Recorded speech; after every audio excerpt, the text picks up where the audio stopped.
नमस्ते, मैं हूँ पूजा और मैं आज लेकर आई हूँ अयोध्या राम मंदिर पर आधारित बहुत ही पावन सोहर गीत है। तो आप लोगों को गीत कैसा लगा मुझे कमेंट ज़रूर कीजिएगा। अगर मेरे चैनल पर नया है तो मेरे चैनल को सब्सक्राइब ज़रूर कीजिए। रिक्वेस्ट है आप लोगों से हाथ जोड़ के। तो चलिए सुनाते हैं।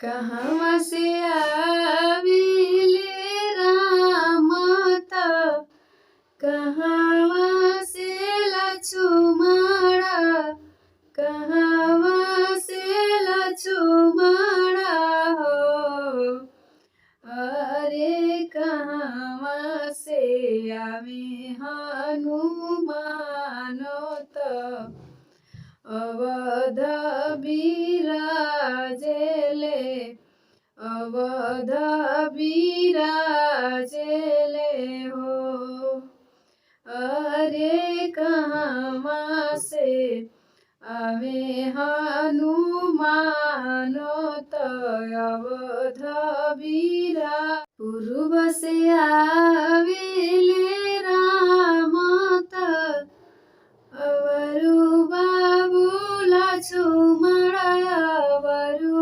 बाबू लक्ष्मण हो अरे पूर्व से आवे हनुमान त अवध बिराजेले अवध बिराजेले हो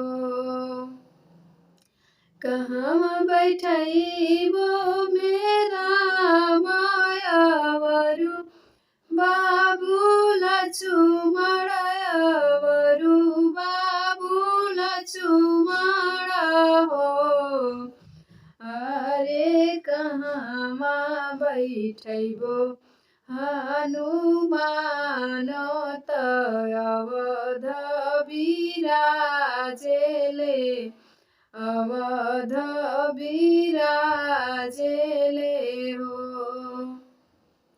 आंगन बैठैबो मेरा मावरु बाबू लक्ष्मण अवरु बाबू लक्ष्मण हो अरे आंगने बैठैबो हनुमान त अवध में आवेले अवध बिराजेले हो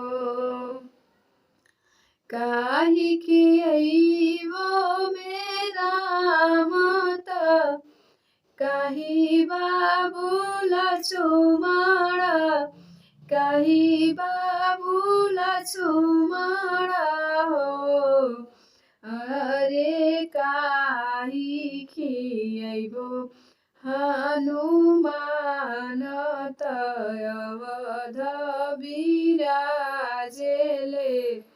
अवध बिराजेले हो भोगवा लगाइबो मेरा मावरु बाबू लक्ष्मण अवरु बाबू लक्ष्मण हो अरे भोगवा लगैबो हनुमान त अवध बिराजेले